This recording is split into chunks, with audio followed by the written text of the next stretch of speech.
tikulandireni kulikonse kumene mukutionera madzulo ano. Ndine Brian Banda ndi programu inanso sabata ino ya Times Exclusive. Amatipatsira maprogramu wa ndi Rainbow Pens. Wow, I think K-Peach looks amazing in the door. The electric blue, can say it for me. Come on, look at the tango, candy pink, burnt orange, okay, sweet lime. Do you like what you see? You can dream it and live it. Download your Rainbow app today and begin the magic of transforming your home into a fabulous space. Rainbow Paints. Peace of mind. Part of the deal.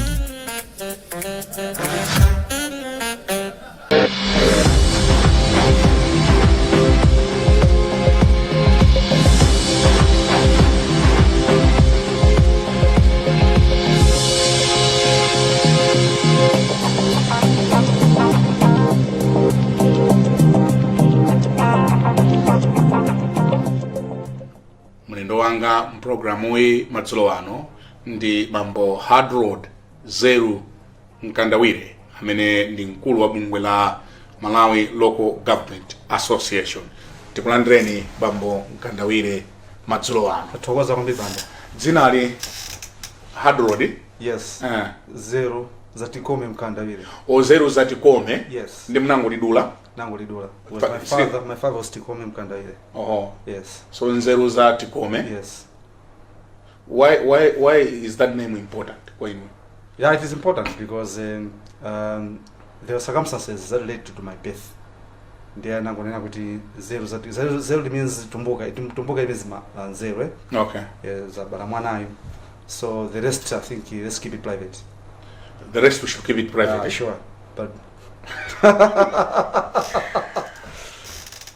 so kumunzi ndipoti? Kalonga. Nimachokera Kalonga. Village man, cheka Panyungwe pomwe pamachokera Richard Soya pacha. Former speaker. That is our neighbor. So that's where I come from. Okay. Yes. Kaidi akamene kumachokera anthu ngati china lase umafulirwa. Okay. Maupa msoya. Okay. China anthu ambiri ndithu amene very Hardrod in pano in Charles Meza, we president wa nurses and association. Yeah. Yes, china Mutali, our managing editor wa Nation newspaper. Okay. Yes. And kamudzikeke na kamudziko. Oh, kwa uli sisha as well. Yes. Ndikamudziko vuta kamene. Maybe. Ndikamudziko vuta kamene. So that's where I come from. Okay. So mwakula bwanji? Ndikhozolera kuti ndakula mwabwino. Okay. Maybe nabadwira kumudzi. Usisha yako? No, kukalonga. Kukalonga. Yes, nabadwira pa St. Anne's Health Center. Okay. Kukalonga pa family barracks. Okay. The predominantly my early ages ndina makhanda akogwanga. Komano nachoka kunti Chipere. Young boy, then I came here in Blantyre. My primary school anga ndaphunzira kwambiri Blantyre. Oh. Namiwawa Chitsime ma standard 8 na pangira ku Chiromoni. Okay. Yes, so I'm a Blantyre boy. Okay. So you know the city very well. Very well. Komano ndikotanena kuti sekuti kula kwathu tumeje kuswa chakudya. No, I did makula mnokuno ndithu. There may be changes amakhapo here and there. Yeah. Sina kule kwambiri makolo anga. So sometimes parental love metal pelewera. Yeah. That was there. But in terms of putting food kunoko makhala nani ku Blantyre? I was put up with my uncle Bambanga Ngono. He's still here in Blantyre. Okay. And he has also raised my younger brother. Okay. From standard 3 up to college. Okay. And my younger brother still stays here. Okay. Kena kuna kaso ndi uncle wanga longa amayanga. Okay. Yeah, so basically then from standard 8 mnaenda bwa? From there then I went to secondary school ku Lilongwe. Okay. Where I was staying with my aunt. Okay. Along with my abambwanga. Okay. Yes. Then After I did tertiary education. I did social sciences. Tertiary mnakapangira kuti? Cavendish University Zambia. Oh, ku Zambia. Zambia. Okay. Yes, I've also done with the Edith Cowan, University of Australia. Okay. And also done with University of Malawi. So I'm a social scientist, komanso I'm a lawyer. So napanga law and social sciences. Oh. And I'm back to the University of Malawi doing masters in commercial law. Oh. Yes. So basically it has been home and also outside. Chabwino. Yeah, sure. So kuti mudzipezeka ku Malawi Local Government Association? No, before that, since I'm going to go opportunity bank. Yeah, bank in a Taj. Oh. Yes. Damene munagwetsa banki, no?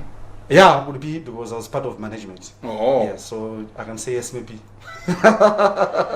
Yes. Munani ndani ku Opportunity Bank? I was the head of programs. Okay. You know, Opportunity Bank was operating as a social enterprise. Yeah. Not as a pure commercial bank. Okay. So I was the head in the social enterprise aspect. As a very small young boy at that time. I was a young man. Yes. Then after, I went to be my local government association, where I joined as a project manager. I manage project, then I rose up the ranks and become the executive director. Yeah, sure. Madani, Malawi Local Government Association.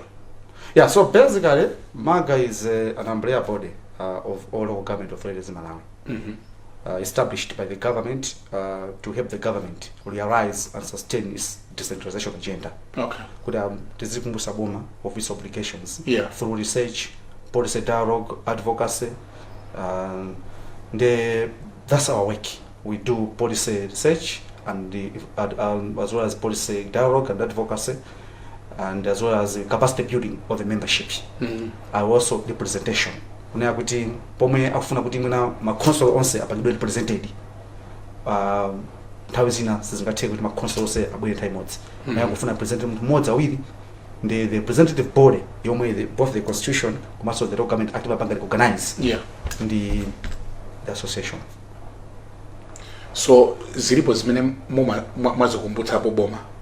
Yes, plenty of things. Recently mnaona tinatulutsa analysis ya fiscal space at the local level. Nakuti for first quarter ma council space yawo ndi zomwe amene akulandira ndizi, zomwe alandira ndizi, zomwe amene udapeze pa local general revenue ndizi, zomwe apeza ndizi. And these are the challenges why ukanika kupeza ndalama zambiri pa local at the local level, and possibly this is the areas we can do. Komanso now and again, maybe my own media, we demand the government of its obligations to meet its obligations within the legal and policy framework. Kuti decentralization is enda bwino. Nifa pakati pa monasi kuna kuti boma it managed to devolve ndalama zomwe zimapita ma council, zomwe zimene zipita ma council health rehabilitation funds. Zomwe mbuyo sizimapita zimakhala central government. Koma we will continually engage government, reminding of that matters to go to the local authorities. Ndiye mnaona kusema boma la majinazi masuru zinataka kupita pang'ono. Komanso mnaona pakati pa government it managed kupanga unlock some resources towards the drug budget kuti mbuyo mosemu zimakhala centrally controlled. Koma napanga release 10%. You must wish to know kuti ukhale district development fund. Kapena infrastructure development fund. It was a work of association 2015. Okay. When we gained the government. For first time we managed to start program drama special for local authorities for development, including the roads funds. Okay. So those are the obligations that we continue minding for the government to meet its fiscal obligations. Yeah, sure. Akulandira ndalama zokwanira ma council. That question might be subjective depending on where you are. Mukapita ku government amene akuti ndalama zokwana. Pomwe ifeyo tikayang'ana ndi ma obligations amene ma councils are now ndalama sizokwana. Tunaya kuti ndalama sizimakwana, of course, because of the source envelope is always small. Koma timanena kuti the councils should have minimum financial requirements. Minimum. For them to operate effectively and efficiently. So, mukangana pa minimum sizimakwana. Ifa mona now and again drug stock out majani mumazipatala. Now and again mona kuti zina zituko sizokwanira because amene anapanga kaununi kuti kukhale decentralization. Ananena kuti boma likatola ndalama zonse minimum of 5% of annual net revenue annual net revenue ndi kumachosapo ma statutory obligations achi Okay. zipita ma console minimum of 5%. Yeah. As unconditional grant. Unconditional grant underlined. Koma ndi 2% sinafikepo. Koma mena mabanga zimene zija anadziwa kuti there will be a need for the councils to be able to operate effectively. They will need this amount. Komanso anena kuti pali ndalama zina boma limatolera timati ma seeded revenue. Ma seeded revenue ni ndalama ngati ma fuel levy, vehicle registration fees, toll fees, ma toll gates that ayambawa. Boma likatola zimene zija amanena kuti idzigawana ndi ma councils. Koma up to now boma ndalama zesimakawa. Nifike maona now and again the majority of Malawians have got reservations with how the local authorities are performing in this country. Pena mana kuti decentralization ibe phindu siri kuna kuphindu laje fakuna kuti zomwe mayembekeza sizikuchitika. Mukapita makwala mpeza kuti misewu siri kukonzedwa bwino misewu idadali yokuonongeka ana ukhabe masukulu pa deski sakukhala pa deski akukhala pansi zipatala muna sizupanga services za muna anthu akuyembekezera all that ma deep tanks wa muna sakugwira ntchito mawalalamu ma agriculture stations ambia nafa ifa ambia ngodalira ma NGOs that are magalozera ma indications onena kuti decentralization bena pake there's a problem. So pano chidavuta ndi chani ndi decentralization hiyo chimene sitikuchita achieve? Was it a good thing from the beginning? Yeah, it is, because decentralization is a fundamental arrangement or fundamental principles of our constitution. Kuna kuti anaika mema kuti mphamvu zina zikhala central government zinazipite ku kumusi. Koma zinapita kumusiko. Tiko zonena kuti so far functions have gone to the local authorities, and we like to commend the government for that. Okay. And Pompanton also for first time lands administration. Kupita ku local councils. And that's very commendable, and we like to take this opportunity to commend the government for that. Okay. Fande kuti mkafuna maro kuti mulembetse akhali title deed simuveka sundu minister of lands. Okay. Pali nkhani ngati mkakangana pamudzi nkhani ya malo customer land ukhanditu to my tribunals to mauliza nkhani ngati menzicha. Even customer land you can register. My land credits are all over. Land registrars are all over. That is very commendable. Yeah. There also disaster management akipanga devolve my councils. Tourism ya ambaso. Tuparo tudika trade also ya ambaso. Health sector say yonoba ndekuti kungopata ma central hospitals. The rest district hospitals bakabasi are under council. My schools are primary are under council. So that are the functions zomwe zapita. Koma mukapanga kaununi mupeza kuti makobida ku central government. Anthu tapanga devolve lands administration. Koma izo minister of lands ndama zambiri zomwe zikuisa ntchito. Pomwe malands registraja man credit wazo alibendalama umuna kusoke palomo. Ndikuti ma factors yapita koma people are not being saved properly. Okay. Mupeza kuti masukulu apanga devolve.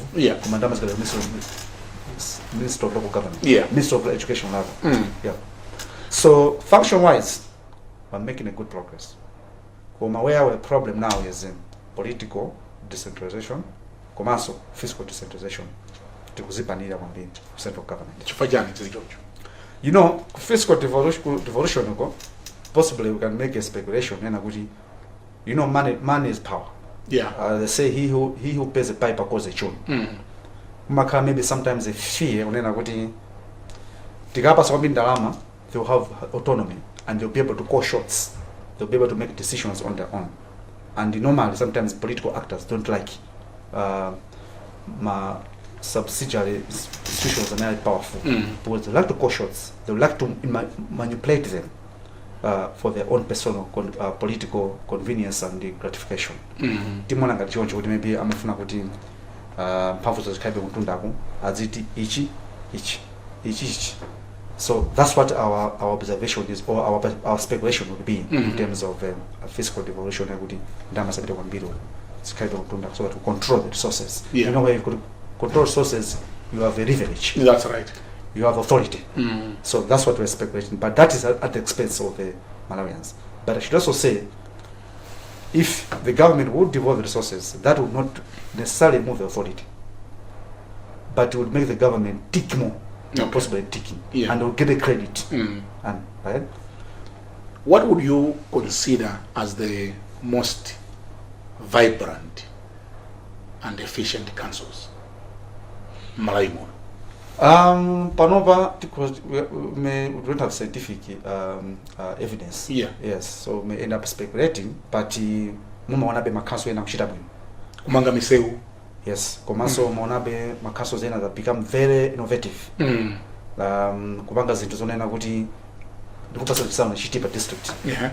Where there's a motorcycle race. Yes. Those are the innovations I'm talking about. Kota they're resorting to municipal bonds. Municipal bonds. To raise money on the market for Malawi 2063 agenda. Yeah. So they want to go into industrialization using municipal bonds resources. Mwana bompa na kuchoro afuna manga shopping complex with about 6.5 billion with resources zomaka pempa oka as a council. Okay. Not for the government. Okay. But we better date oka go to bank. To mulibasa ndalama to find manga shopping complex. We want to bring the city here. Yeah. So those are the innovations. And about our bank. Recently we heard in the media when the World Bank is going to grant them. Okay. Yes, I've not heard officially from the World Bank Yeah. or from the council, but what I've heard from the media is Damazonani, About. Abaso. Okay. So we take that as possibly an official communication to the nation. Kumaso mona the city of Blantyre, Lilongwe, Zuzu, Zomba, Bang improve road network, my stadiums and all that. So we can't say this one is a star, this one is a star, no, but basically there are men that are doing well. Okay. What about the challenge ya kagwirirwa ntchito kwa mameya? Yes. Pakati pa tinaona kuti mameya ambiri agwa. The recent election. Yeah. Chuchitika njani? I think Tamvani Bank Institute a study what are the key factors contributing to high turnover of the mayors and council chairpersons. Fakasi koyamba. Even last time nona mayor ambili so season end. There are many factors that might be contributing to that. Mwina sana sangalase makansara kamuna sana sangalase anthu, we don't know. But mind you, amema vote na councillors. Yeah. So ziko zobezo mayor anapanga perform, you know. Anthu ndikunkonda. Or maybe my councillors usana sangala naye. So the vote of councillors will count. Mu Africa mchemba mucho. Chimozo the council chairperson mwina anakuya buto nchito. Zose zimeenda bwino. Ko baby personal relations. Kapena zomwe makasa mafuna sana kwanilisi. Zofuna zama kama councillors obviously they would sanga pass a vote. But at the end of the day we need to have scientific evidence what has contributed to that. So we'll be shooting a report soon, a study soon to find out when everything. Cheche and Mameas onse. Of course, I was retiring at Andipo from Blantyre. Oh, okay. But the rest were eligible. Ena na ima, they didn't make it. And even some deputies as well, they didn't make it. So inuyo bungwe lanuli limakhala ngati leader wa makanso. Yes, representative body of councils, an umbrella body. Pa ena amanena kuti lili ndi mphamvu kwambiri, including inuyo anthu amakudzudzulani kuti munthu amene yumbamu kuli ndiye kuti mwina muli ndalama kwambiri. Mphamvu zimachokera kuti. I'm very powerful. Amatero insunabe? No, it's news to me. Anthu amakuopani kuti makanso. How? Ngakhale kuboma. How? Ndifanire kufunsa kuti nchiyani chimene mmachita chimene chimapangitsa ina kuti adzetsa mwana anu. I don't know, because basically our duty is to remind the government na kuti pasina chite bwino apa mwana mpanga is ene mpanga is, and possibly by doing that Koma nkhani imene munaimva zokuti bungwe lanuli la mphamvu ndinu nomwe. No, it's news to me. Kapena mwina mumatenga funding imene ima option twena. No, not necessarily funding. We don't have a lot of money, but basically maybe mbiyo abangabo ma decisions here naona kuti some people from the powers didn't like. Okay, like what? There was an issue about district commissioner. We went to court. Yes. Challenge the decision. I think we're going to minute. Yes. Maso na issue CDF where we went to court. Yes, CDF digamba bwino. Yes. Matigambia ma DC ya data. The government Panhamena and Dunanabo, he had removed district commissioners from the local government. A mass, I'm not sure some central government. So we wanted the court to give us an interpretation whether he had the power to do that. Was if it only he didn't have the power to do that. So we want to challenge that because it had a potential of affecting the operations of almost 17 pieces at once, affecting the operations of the councils. So we had an interest in that. So wanted the court to interpret whether that was constitutional or not. So I think that affected, or by doing that, we might have stepped on the foot of some political actors. We had went to court, the court should interpret whether CDF is constitutional or not. So those two instances might... I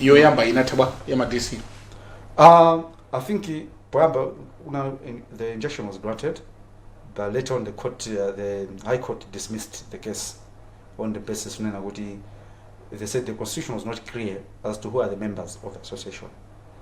Of course, that one will have rectified these are the members of the association, and maybe in future that can be taken care of. Yes, so the issue was carried in the Supreme Court for appeal, and I think later on we just decided to take this here because the emails started coming. Okay. So I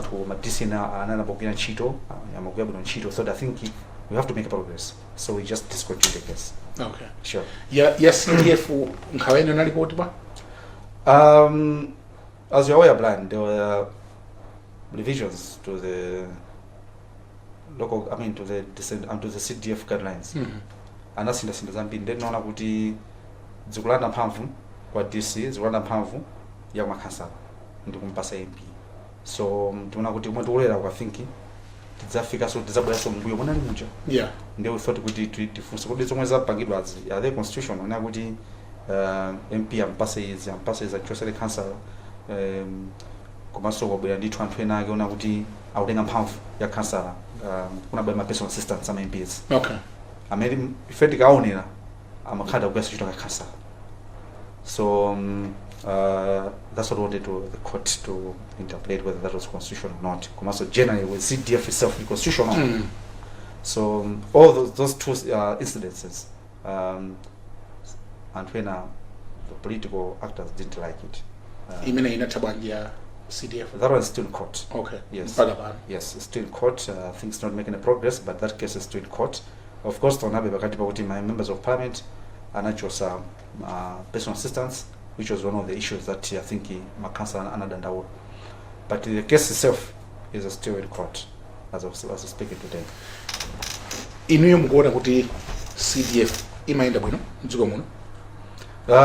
Osati kuona kwa ine koma anthu amene apanga kafukufuku mukayang'ana kwambiri. Yeah. Mdzapeza kuti predominantly kwambiri simaenda bwino.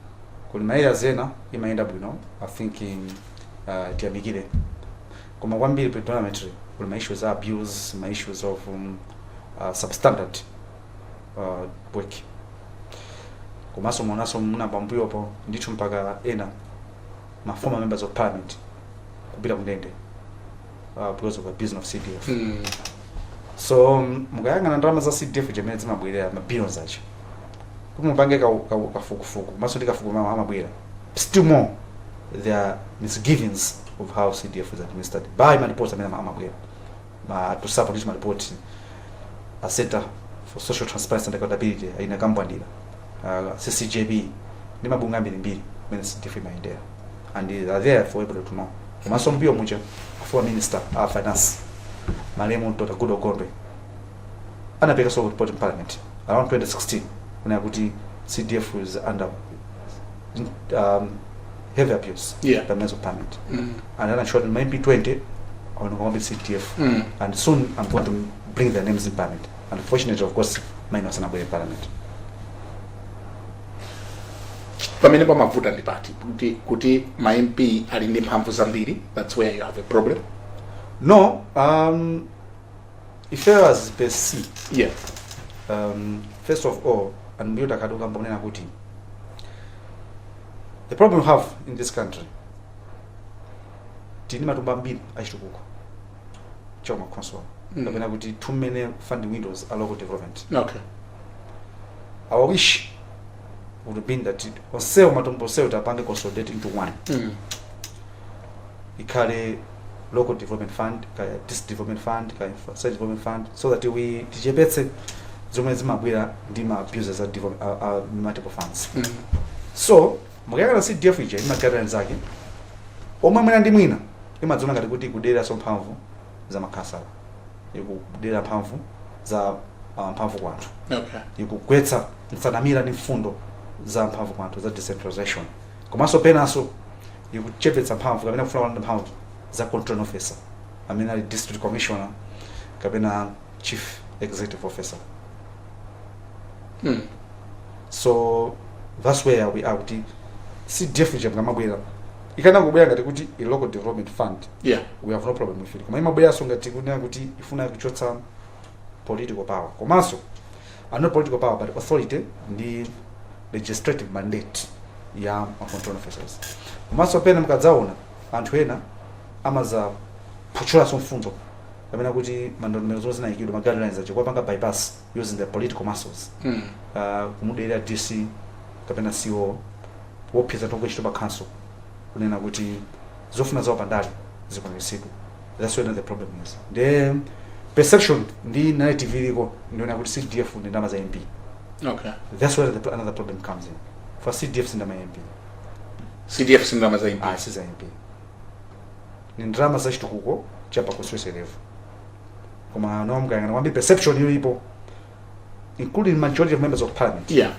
Komanso mukayang'ana kwambiri ndi anthu amachionera. Ni ndama za MP. Tichite break pang'ono tibweranso ndi posachira. Thank you.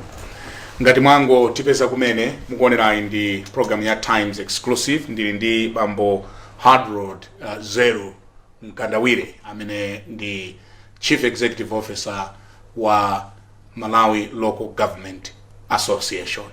Musatalikire akutipatsira programu ndi Rainbow Pens, tikamva uthenga wawo tipitirabe kukambirana ndi Mkandawire.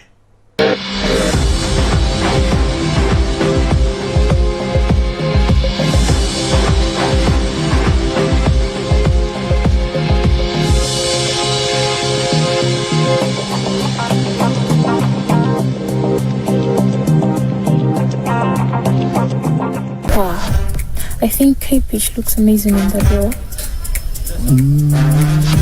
The electric blue cuts it for me. Come on. Look at the tango. Candy pink. Burnt orange. Okay, sweet lime. Do you like what you see? You can dream it and live it. Download your Rainbow app today and begin the magic of transforming your home into a fabulous space. Rainbow Paints. Peace of mind. Part of the deal.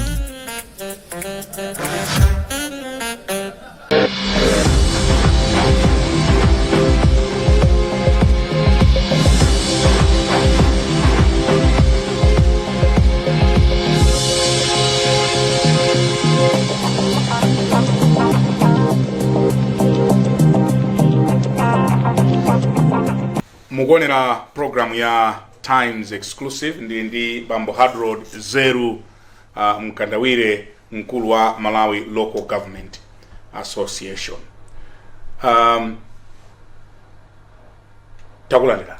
Tokoza kwambiri. Mafuna tipitirire kukambirana kwathu makamaka pa nkhani ya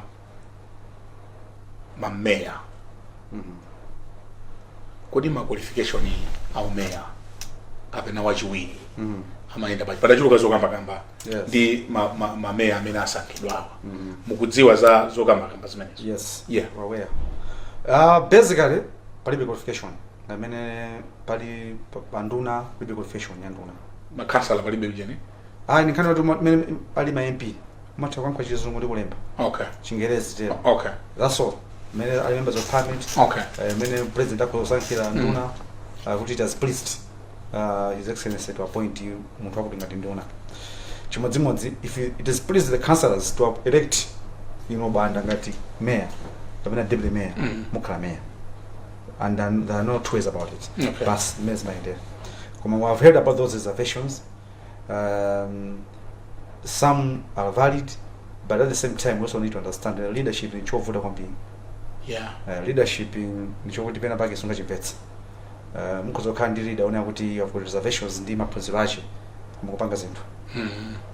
mukhoza ndi leader ona kuti ndophunzira bwino kukanika upanga zinthu mozo khani ntsogole onena kuti school sanapite zinthu kumvutaso kwambiriso mozo khani ntsogole ona tusanapita school ndikuthandiza kupanga bwino so it depends ni munthu amene ali maona pa nditonera kuti sanachite bwino school sandene patali momuno Malawi singachule mayina that performed well as ministers. They have performed well as yes, ministers in the past. My record are there. I can mention the names. Okay. Because the records are there. Kule dziko la South Africa, Jacob Zuma. Almost mukasiyanka kasana rowemu. Koma he led one of Africa's biggest economy.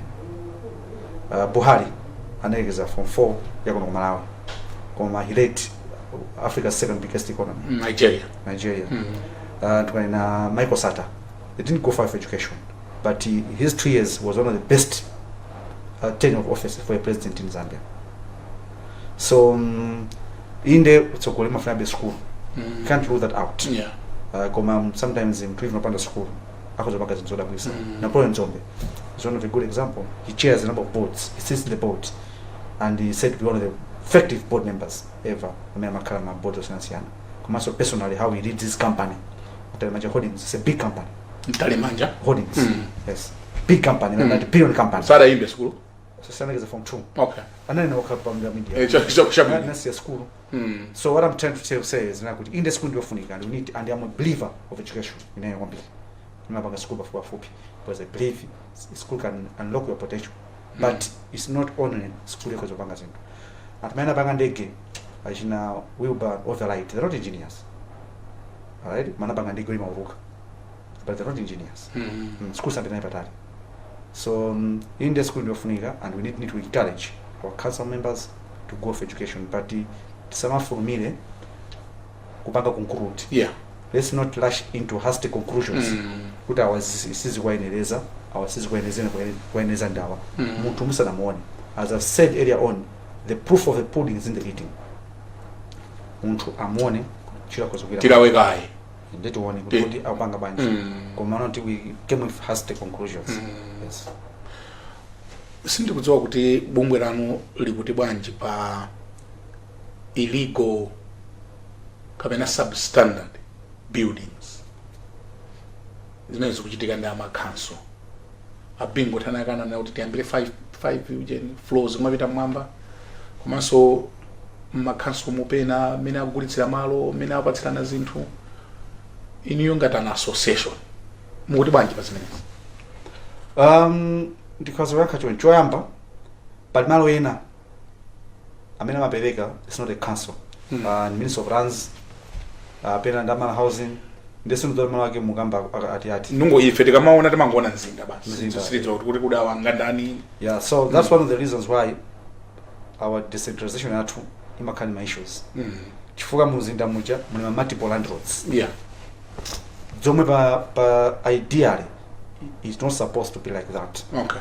Landlord wa msita amene okhala mods city council ndifika mati mfumu ya muzinda mayor uja mtu mfumu ya muzinda koma timakhala na multiple landlords and I can tell the council so kuli beze malo imakabempha ku Minister of Lands. Okay. Which is not supposed to be the case. It's supposed to be the other way around. Kuti boma ino block council tibasi malo koma imakhala the other way around. Nde zama ili ma structures za substandard mugambawo in this WhatsApp development would be as many council city councils bena chiro sana gwire bwino koma chiro madziko makhala town planning committee yomakhala akasiro sena siyano choka from different fields. Yeah. I mean amapanga approve ma plan ali wonse akamangidwe kama mzinda ndiye blame yamba ngati muna ma structures zo sabwino inapita committee mene fondo mwena pasuda pound for panga proof zimenezo and committee mene sikuti muna talk council ka musa twambiri amene machokera other areas koma basi councils ma city councils muna penda ndi vomera kuti pena timakhala tukusinza so pang'ono ndimene ma structures atwena ama makidwira ndithu kumenda kambira kuti pa malo ena si asite ndi a Minister of Lands. What happened to the Red Star campaign? Another injunction. When the council wanted to enforce gumule another injunction. Maso yoto mudziwa njona kuti sometimes iso kuliso anthu anzathu andale the amalowerera mene council ipange enforcement by laws komanso anthuso kusafuna kuvomereza unena kuti council igwire ntchito yachi mona pakatipa amene amazinda Blantyre ndachiro awo anapita kuti akayendere mavenda anakapanga chipongo. You saw that. Pakatipa council imafuna kuti pa Queens Pompapo anthu amene adamanga ma illegal hawkers pepete mwa chipatala cha agumulidwe, and those are illegal structures. Koma I saw the reaction kuphwanya misewu, kuphwanya magamoto misewu, kuyasa matayara, kupanga broke the council to enforce the laws, and that is not acceptable because lamulo ndi lamulo. Komanso pakati paja mukumbukira ku Sochi when the council went there around 2016 kuti ikagumule ma illegal structures anamanga pa PMNH kuti asamuse apitise malo ena anthu andale they intervened pa podium and anthu ajanasi yapompachi. But you and I know what happened. Nabwera the effects of tropical cyclone Freddy. Anthu adamwalira umene kucha ambiri koma onse adamwalira umene kucha kulibe council, kulibe amene makuchita console ordinary people. So pena likafuna panga broke the council kuti kuthandizeni panga enforcement by laws, you end up facing the consequences.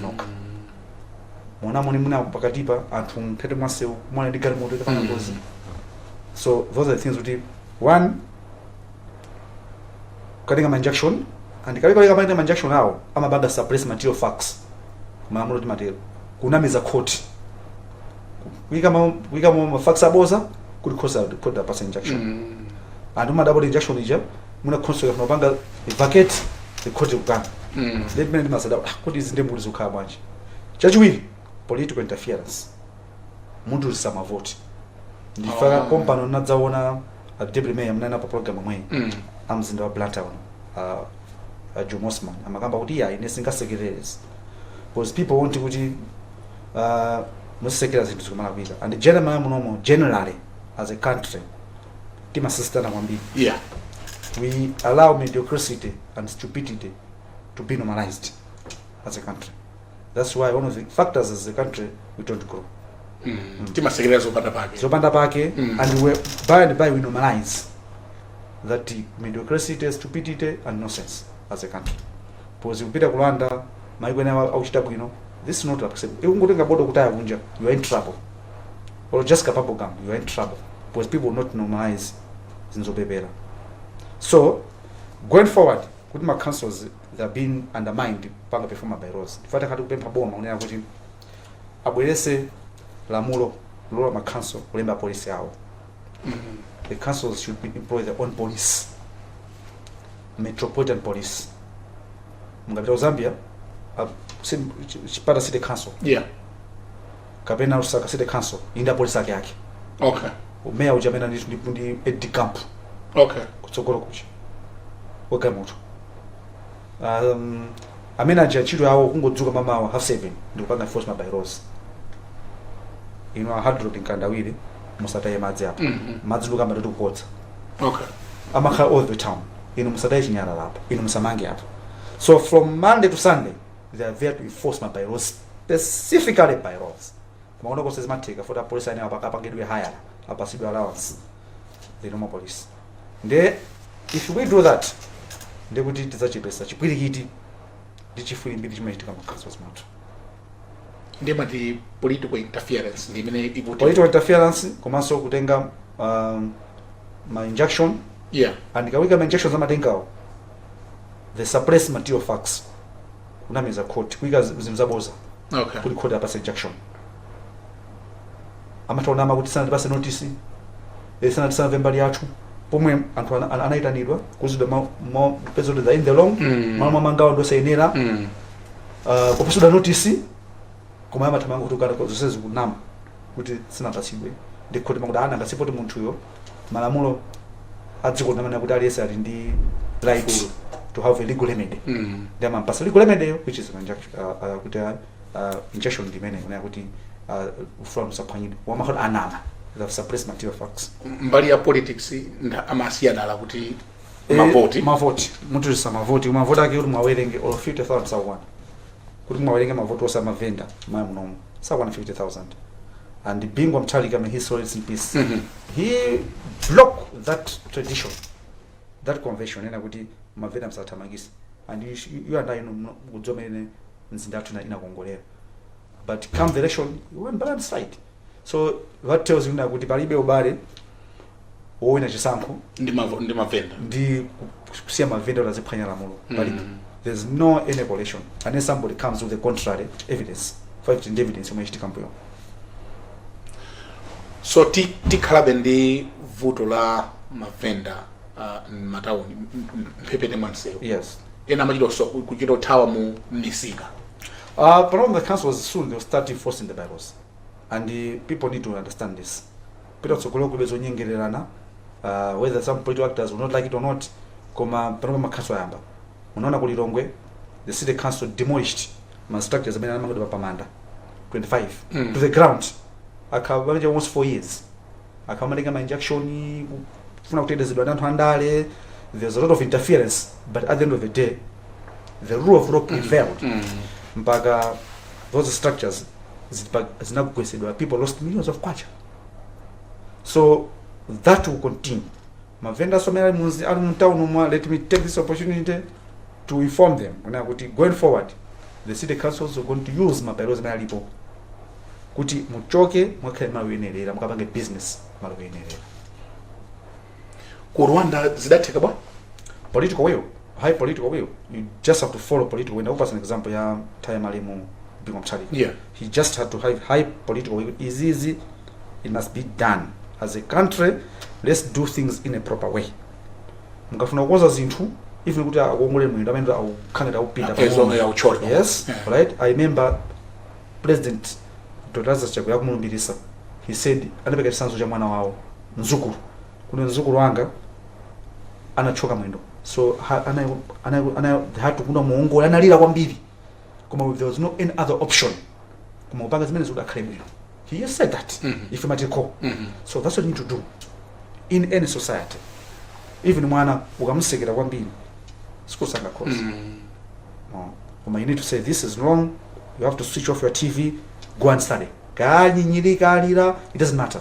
Kuma at the end of the day, akadzakhala kuti wafika batafika pano. Amadzami kuti adzakali manifuna zabu uncle anga manifuna zabu. Here I am. So high political will do what is the law says. Ngarwa panga chimwe malamulo amanena. Yeah. You are well and good. Kuma kuno kuti mafuna kuti tipange bypass malamulo tipange zomwe anthu akufuna.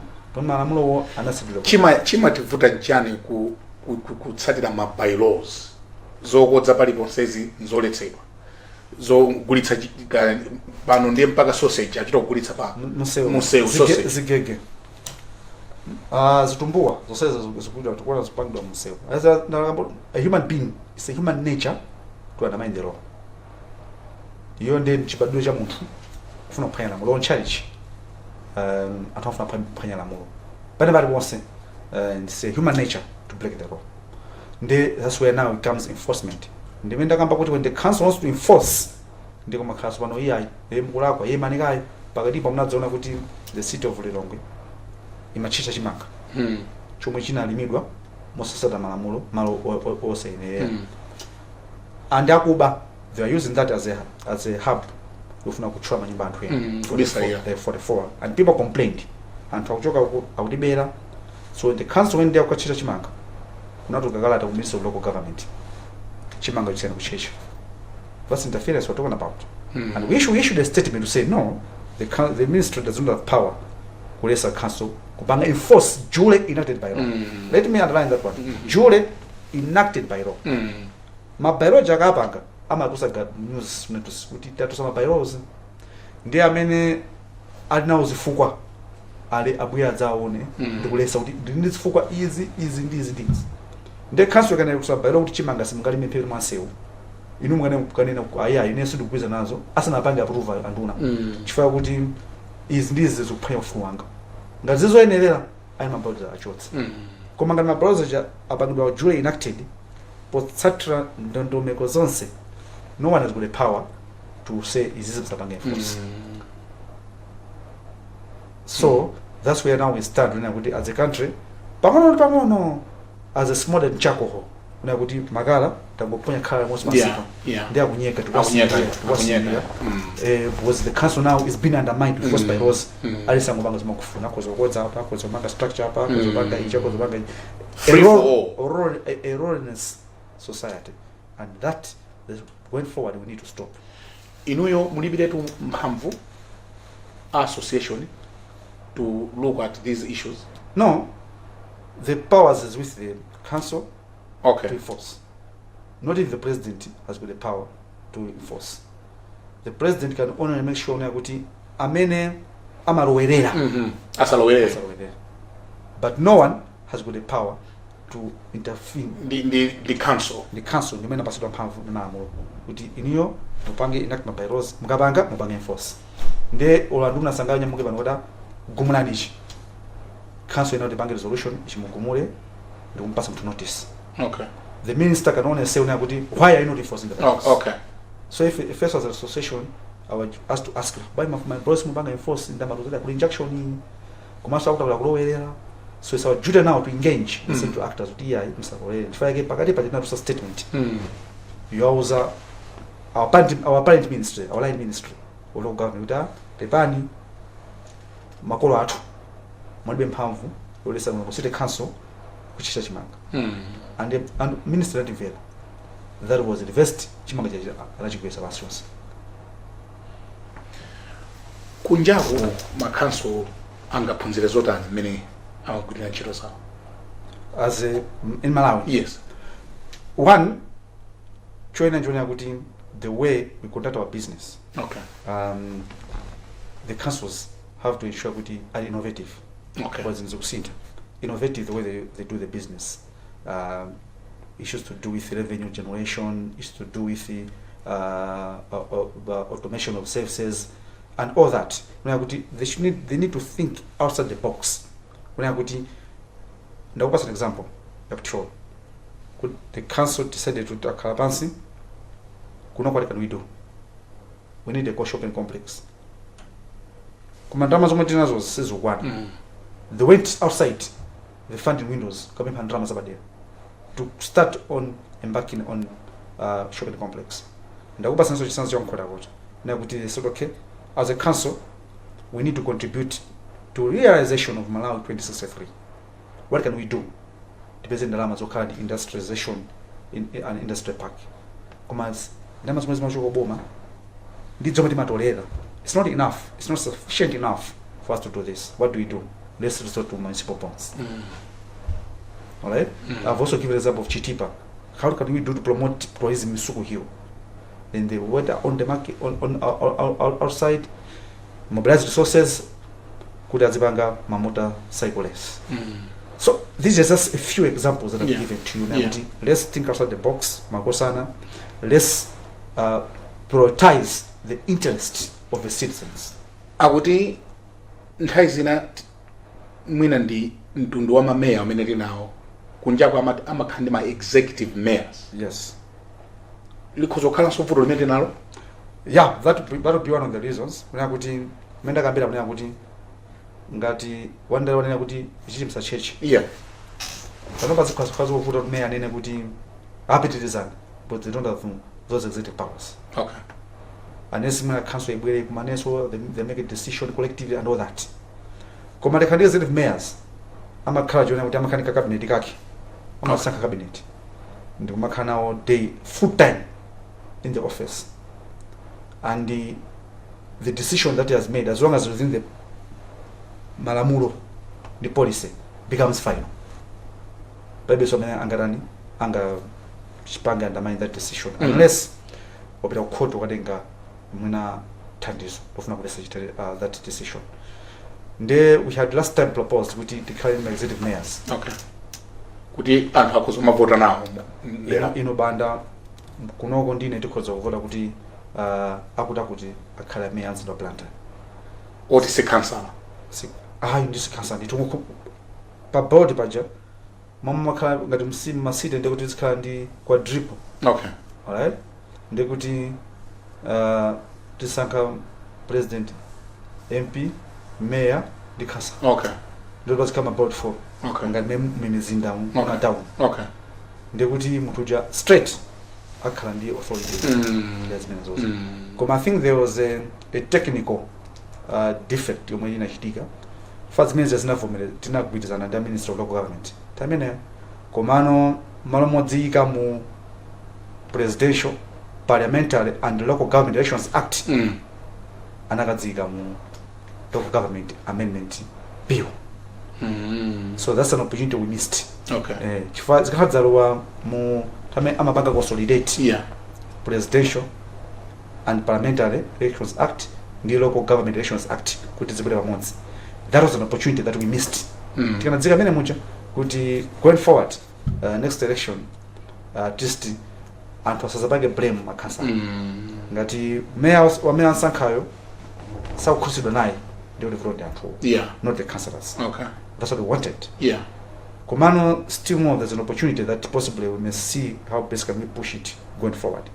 Takhabe ndika period almost a year and so we can still push now we maybe achitika amendment if stakeholders, if a country, we still want that because people I know that's the phone is means also but that's time hana chilandira muni ndi are you optimistic kuti ma council athu ndi ma cities athu achita bwino in delivering zimene anauzidwa komanso in promoting and how so long as the national level the environment both political and fiscal is conducive the local authorities will perform and they've done that they've demonstrated that they can perform.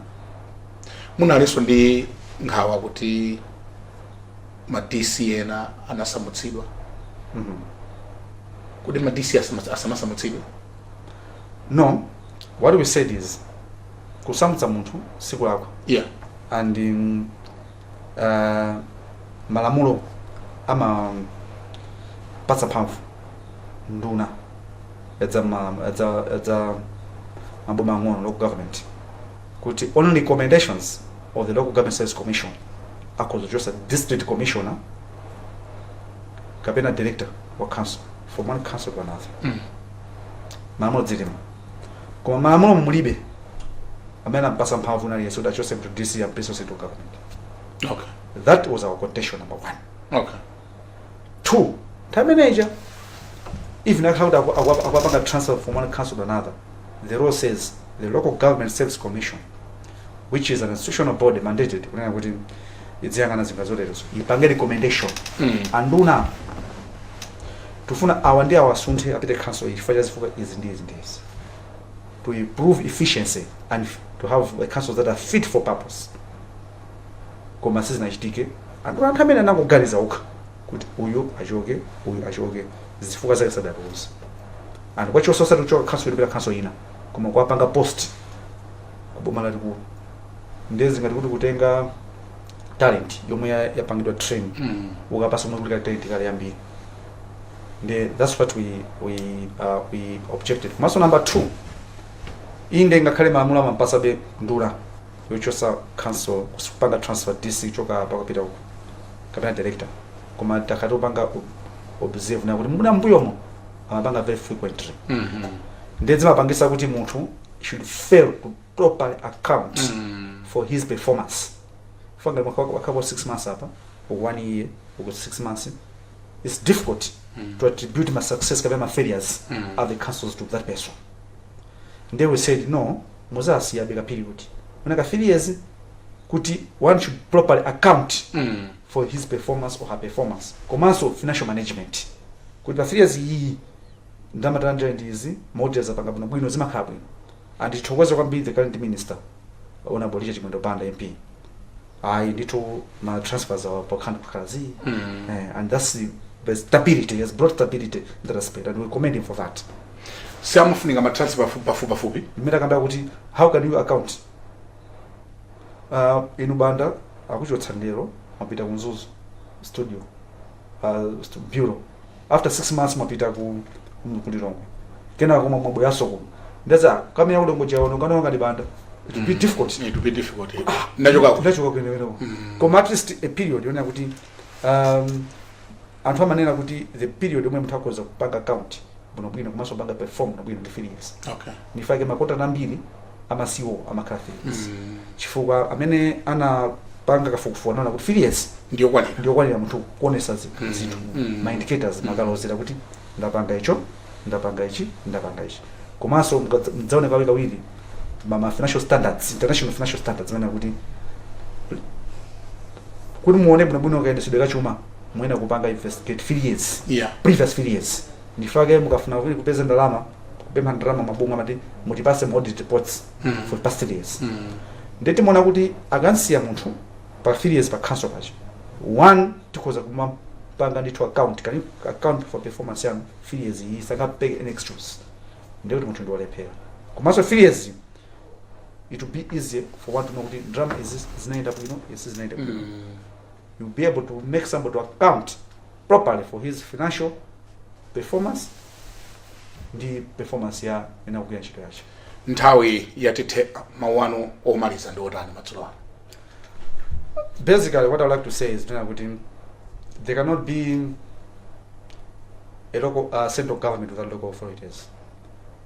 Central government cannot function without a local authority.